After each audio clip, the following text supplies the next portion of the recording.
몇 년 전에 학교에서 발표를 했던 기억이 납니다.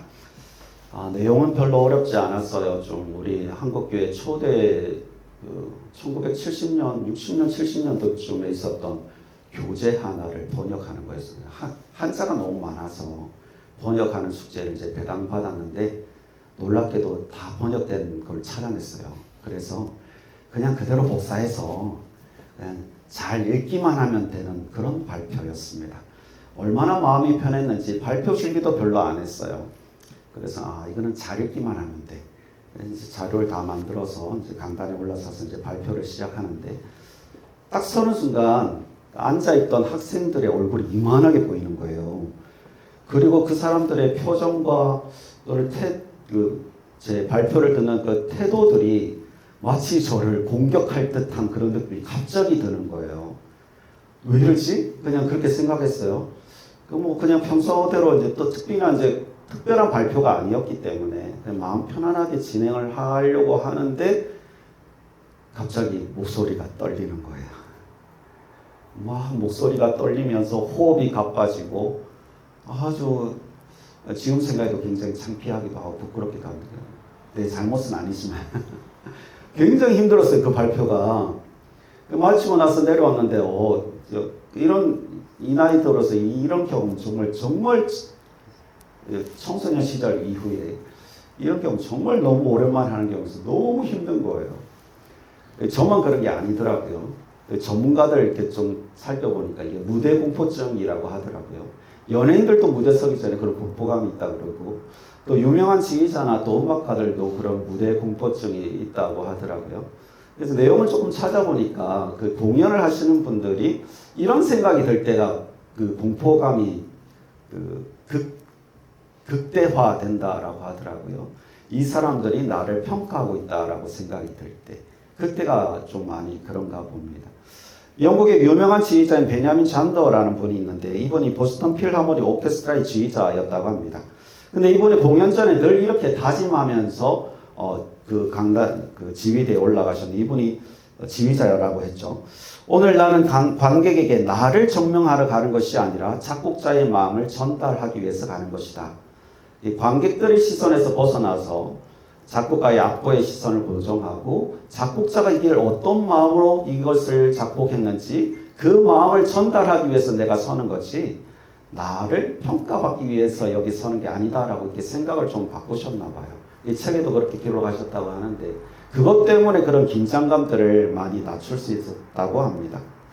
오늘 이제 기도에 대한 말씀을 좀 나눌 건데 우리의 기도도 이럴 때가 사실은 좀 있는 것 같아요.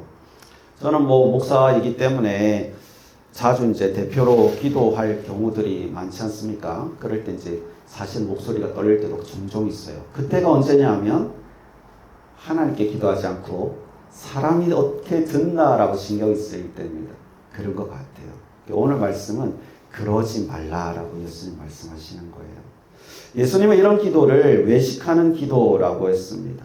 그 회당에서 기도하고 사람들이 잘 많이 모이는 그 어귀에서 기도하는 기도를 그렇게 외식하는 기도라고 말씀하셨는데요. 그런 기도를 하지 말고 은밀한 중에 계시는 하나님께 기도하라 이런 말씀을 하셨습니다. 오늘 말씀은 사실 기도의 기술을 가르쳐주는 말씀은 아니고 기도의 태도와 중심을 잡아주시는 말씀입니다. 우리의 기도가 때로는 공연이 되는 것은 아닌가라는 생각을 하게 만든다는 거죠. 오늘 말씀 마태복음 6장 5절에서 6절 말씀을 통해서 우리가 다시 우리의 기도의 주파수를 하나님께 맞추고 하나님께서 기뻐 받으시는 그런 기도가 될 수 있도록 세 가지 지침을 좀 말씀드릴 건데요. 첫 번째는 우리의 목적을 점검하자라는 것입니다. 5절에서 예수님 말씀하십니다. 너희는 기도할 때에 외식하는 자와 같이 하지 말라. 외식하는 자라고 되어 있어요. 이 부분이 그 단어의 그 문자적인 의미 그대로 번역하면 play actor입니다. 배우라는 뜻이죠. 그러니까 영화나 드라마, 연극에서 이제 대본 그대로 등장인물로 자기를 변화시켜서 연기하는 사람들을 말하는 거예요. 사람들이 기도할 때 이렇게 연기가 될 수 있다라고 말씀하시는 겁니다. 5절에 이어지는 말씀을 보면 그들은 사람에게 보이려고 회당과 큰 거리 어귀에 서서 기도하기를 좋아하느니라. 외식하는 자들의 기도하는 목적은 사람에게 인정받기 위함인 거예요. 하나님과 대화하기 위한 목적이 아니라 사람들에게 눈에 띄고 사람들에게 인정받기 위해서 기도한다라는 것입니다. 회당은 여러분이 알다시피 시나고그라고 해서 회당 여러 사람들이 모이는 곳이고 종교적인 지도자들이 모이는 곳이 회당이고 또 그곳에서 말씀을 읽고 또 기도하고 찬양하기도 했던 곳입니다. 그곳에서 이제 일어서서 막 눈에 띄는 그런 행동들을 통해서 내가 이렇게 기도하는 사람이야 라고 말하는 거죠. 또 큰 거리 어귀에서 기도하는 것도 그렇습니다. 어귀는 이제 큰 길에서 작은 골목길로 들어가는 그런 코너를 말하는 거예요. 그 길목에 서가지고 이제 서서 이제 기도를 하고 있는 거죠. 많은 사람들이 돌 수밖에 없는 곳에 서서 기도를 하고 있는 것입니다. 이런 기도는 어떻게 보면 기도라고 하기보다는 기도 공연이 아닐까요? 예수님은 그런 외식하는 기도, 사람에게 보이려는 기도, 사람에게 칭찬받기 위해서 하는 기도를 경계하셨습니다. 그래서 5절 뒷부분에 내가 진실로 진실로 너에게 이르노니 그들은 자기 상을 이미 받았느니라. 사람에게 선보이는 기도 공연을 했다면 그 사람들의 칭찬만으로 이미 상을 다 받은 거예요. 이 말은 하늘의 상은 없다는 말씀이기도 하겠죠.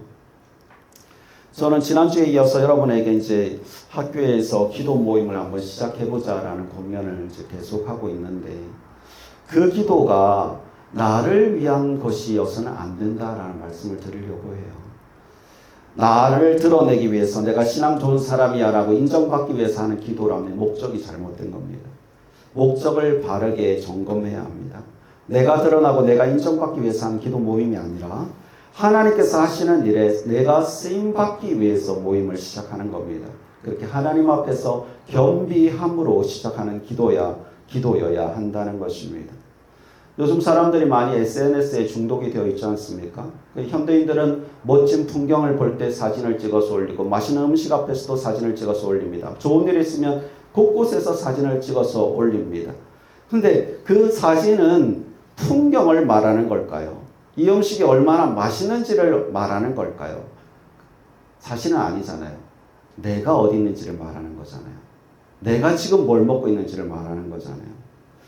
주객이 조금 전도되지 않았을까요? 우리의 기도가 그렇게 셀카의 기도가 되지 않았으면 좋겠습니다.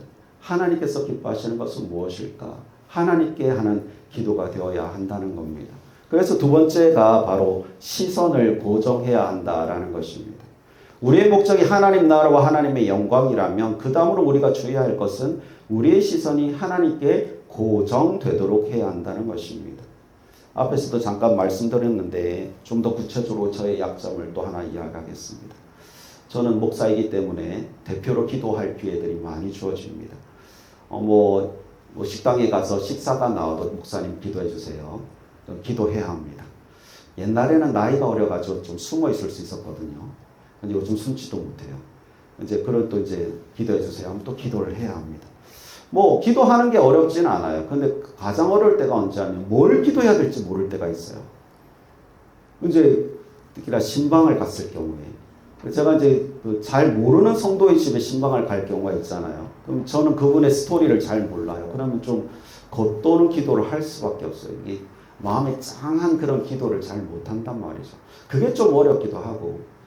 또 하나 어려울 때가 뭐냐 하면 사람들의 반응이 자꾸 느껴지기 시작할 때. 솔직하게 고백할게요. 저도 여러분의 아멘 소리가 들리면 힘이 나고 하라는 소리는 아니에요. 너무 억지로 하지는 마세요.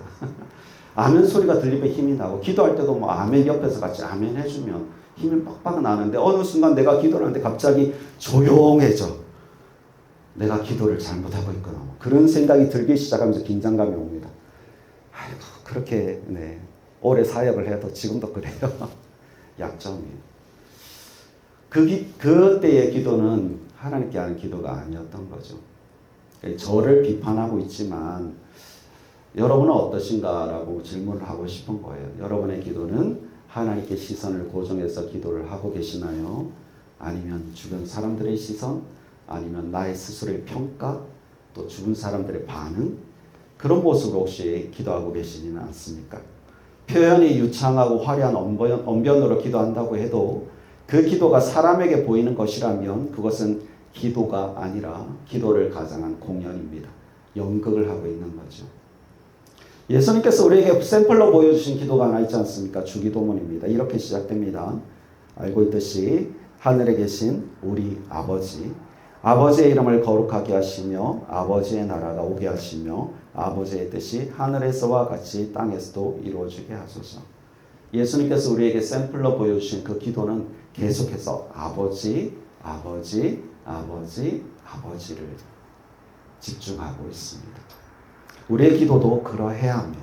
하나님 아버지께 시선을 고정하는 기도가 되어야 합니다. 다른 사람들은 몰라도 사실 자신만은 가장 잘 알잖아요. 내가 어떤 기도를 하고 있는지. 하나님께 드리는 기도인지 사람에게 하는 기도인지 말입니다. 우리 모두가 하나님께만 시선을 고정하는 그런 기도자가 되길 바랍니다. 특별히 학교에서 이제 기도를 시작하죠. 계속 이제 말씀을 드리고 있는데 학교에서 기도 모임을 시작할 때도 그때는 더 여러분이 힘들 거예요. 왜냐하면 주변에 시선들이 많거든요. 그때 오히려 더 집중력을 발휘해서 하나님께만 기도할 수 있는 기도의 용사들 되길 바랍니다. 세 번째는 분별하자, 장소를 선별하자라는 것입니다. 오늘 보면 5절 보면 그런 의문이 살짝 들었어요. 외식하는 자들이 사람에게 보이려고 회당과 큰 거리 어귀에서 기도하고 있다고 예수님 말씀하셨잖아요. 큰 거리 어귀는 뭐 인정할 수 있습니다. 거기는 뭐 예배하는 장소가 아니잖아요. 사람들이 많이 지나가는 곳이고 거기서 막 서서 막 손 들고 기도하고 그러면 눈에 분명히 띌 테니까 그거는 좀 외식하는 기도라고 할 만합니다. 근데 성전에서 기도하는 게 뭐가 문제지? 성전에서는 예배하는 곳이고 찬양하는 곳이고 기도하는 곳이잖아요. 여기서 막 방언으로 기도하든 떼굴떼굴 부르어서 기도하든 어떤 모습으로 기도하든 하나님께 기도한다면 그러면 되는 거 아닌가? 라는 생각이 든다는 것입니다. 예수님께서 하시는 그 본질적인 말씀은 이거예요. 회당에서 기도하든 거리에서 기도하든 어디에서 기도하든지 그 목적이 잘못돼서는 안 되고 그리고 방향이 잘못돼서는 안 된다. 오직 하나님께만 집중할 수 있는 곳에서 기도하라는 말씀이죠. 그래서 이어지는 말씀이 너희는 기도할 때 골방에 들어가서 기도해라 라고 말씀하시는 거예요. 6절에서 너는 기도할 때 내 골방에 들어가 문을 닫고 은밀한 중에 계신 내 아버지께 기도하라. 골방은 큰 방에 딸려있는 작은 방 또는 밀실 같은 곳입니다. 거기에 들어가서 기도하라. 사람들이 나를 볼 수 없는 것, 사람들이 나를 평가할 수 없는 것. 아, 집사님 기도 잘했어요. 오늘 기도 너무 멋졌어요. 기도 문장 짱이에요. 이거는 사람에게 평가받는 기도잖아요. 그런 것을 신경 쓰지 않는 곳. 기도가 길던 짧던 비교당하지 않는 곳. 연출할 필요가 없는 곳, 오직 하나님께만 집중할 수 있고 사람의 인정을 받기 위해서 노력하는 게 아니라 오직 하나님께만 집중해서 기도할 수 있는 곳. 골방은 물리적인 의미가 아닙니다. 영적인 의미이고 하나님께 집중하는 것을 의미합니다. 여러분 골방에 들어가 문을 닫으라고 말씀하고 있어요. 사실 여러분 뭐 학교에 요즘 아까 잠깐 물어본 학교에 핸드폰 허용하는 학교가 많은 것 같은데 뭐 중요한 학교에서는 그렇지만 여러분이 정말 중요한 손님을 만나거나 중요한 만남이 있다면 그때 여러분 핸드폰을 잠시 내려놓을 거 아닙니까? 저도 신방을 가면 핸드폰을 뭐 무음을 해놓거나 꺼놓거나 그냥 꺼놔요. 앞에 계신 분을 지금 만나는 게 가장 중요하기 때문에. 그런데 기도할 때는 여러분 어떨까요? 정신이 복잡하고 산만합니다. 이거 생각할 게 너무 많습니다. 신경 쓸 게 많습니다. 하나님께 전혀 집중하지 못하고 있다는 거죠. 그때 로그아웃을 해야 돼요. 어떻게 로그아웃을 해야 되느냐? 시간과 장소를 시간과 장소를 선별해야만 그게 가능합니다. 그게 좀 더 쉬워요. 우리가 사실 예배도 어디서든 다 드릴 수 있습니다. 그럼에도 불구하고 우리가 성전에 모여서 함께 기도하는 것도 사실 성전에 모여서 함께 예배하는 것도 사실 그 이유 중에 하나일 것입니다. 학교를 위해서 지금 기도를 준비하고 시작하자라고 하고 있는데 여러분의 골방이 학교에서도 만들어지길 바랍니다. 하나님께만 딱 집중할 수 있는 시간이 선별되고 또 장소가 선별되어서 그래서 하나님께 집중해서 기도할 수 있는 그런 공간들이 마련되길 바랍니다. 여러분의 가정에서 또한 학원에서 여러분의 그 기도를 방해하는 요소들이 많은 곳들이 있습니다. 하나님과 단둘이 마주 앉아 있을 수 있는 거룩한 시간과 장소를 확보할 수 있기를 바랍니다. 개학하기 전까지 기도로 좀 준비를 했으면 좋겠어요. 하나님, 제가 학교에서 기도의 불씨로 쓰임받기를 원합니다. 합당한 장소를 보여주십시오. 적당한 시간을 하나님께 드릴 수 있도록 하나님 이끌어 주십시오. 기도의 동력자들을 허락해 주십시오. 그렇게 기도를 준비해서 여러분이 학교에서도 거룩한 기도의 골방을 만드는 여러분 되길 바랍니다. 오늘 설교의 결론은 이것입니다. 6절 부분인데요. 은밀한 중에 계신 내 아버지께 기도하라. 은밀한 중에 보시는 내 아버지께서 갚으시리라. 예수님은 공개적인 자리에서 사람들에게 보이려고 노력하는 사람들의 기도는 외식이라고 하셨습니다. 그들은 사람들의 칭찬으로 이미 상을 다 받은 것이라고 말씀하셨습니다. 그러나 골방에서 드리는 기도는 어떻게 말씀하십니까? 하나님께 은밀하게 기도했는데 하나님께서 다 갚으신다 말씀하셨습니다. 우리가 사실 하나님께서 어떻게 갚으실지 잘 몰라요. 구체적으로 잘 모릅니다. 그러나 성경의 다른 구절들을 참조해서 생각해 보면 이거는 분명합니다. 하나님께서 모든 것을 합력해서 선을 이루게 하실 것이다. 하나님께서 우리의 기도보다 더 크게, 더 놀랍게, 풍성하게 이루어 주실 것이다. 하나님은 진실한 한 사람의 기도에 반드시 응답하실 것이다 라는 것입니다. 사랑하는 친구 여러분, 우리는 기도의 연기자가 아니라 기도의 연주자가 되길 바랍니다. 학교에서도 기도의 연주자로, 기도의 용사로 쓰임받고 하나님의 돌보심과 채우심, 갚으심의 역사를 경험하는 그런 여러분 되기를 축복합니다.